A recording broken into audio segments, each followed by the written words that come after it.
the relationship that you've got. You're amazingly close. Yeah. And yes, you're Most not... of the time. Most of the time. No, but you know, and some families sadly aren't as lucky as you guys have been, and being able to share things. It wasn't until he met his wife, Meghan Markle, that he turned to therapy to help him deal with his past. I didn't have anyone to turn to. I mean, you always said to me, you said, you know, you've got to sit down and think about those memories, but for me it was like, don't want to think about it.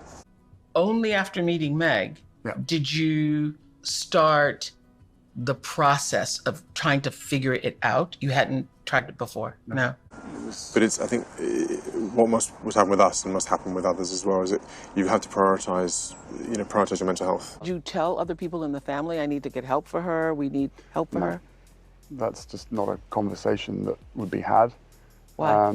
I guess I was ashamed of admitting it to them. I believe weakness is realising an issue in yourself and not sorting it. Yeah. I wasn't in an environment where it was encouraged to talk about it either. That was sort of like squashed. For too long, it has been a case of keep quiet and carry on. It is our ambition to make this year's Virgin Money London Marathon the mental health marathon. Family members have said, just play the game and your life will be easier. In the course of our work, how talking can help heal hidden challenges that we can't deal with alone.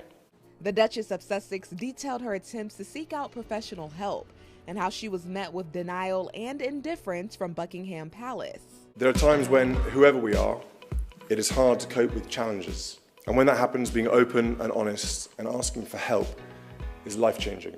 And I need to go somewhere, and I was told that I couldn't, that it wouldn't be good for the institution. Together, we can start the biggest ever national movement to end stigma on mental health and change the conversation for everyone. Every time I put a suit and tie on and having to, do the role and, sort of like go, right, let's game face, look in the mirror, right, let's go. Before I even left the house, I was pouring with sweat, I was in the fight or flight mode.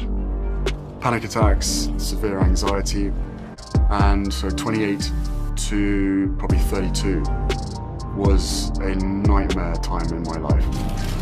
I thought my family would help. Mental health is just as important as physical health.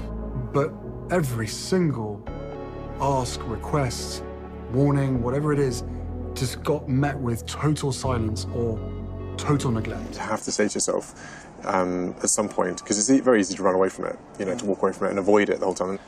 Someone has to take the lead and has to be brave enough to force that conversation. Look, I was really ashamed to say it at the time, and ashamed to have to admit it to Harry, especially. At the heart of this campaign is our hope that no one should be afraid to ask for help.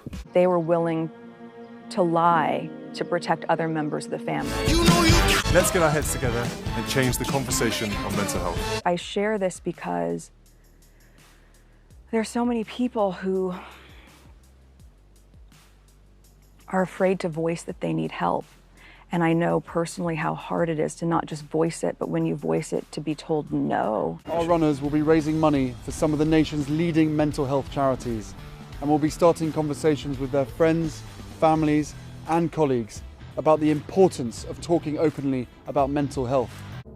You want to talk about history repeating itself? They're not going to stop until she dies.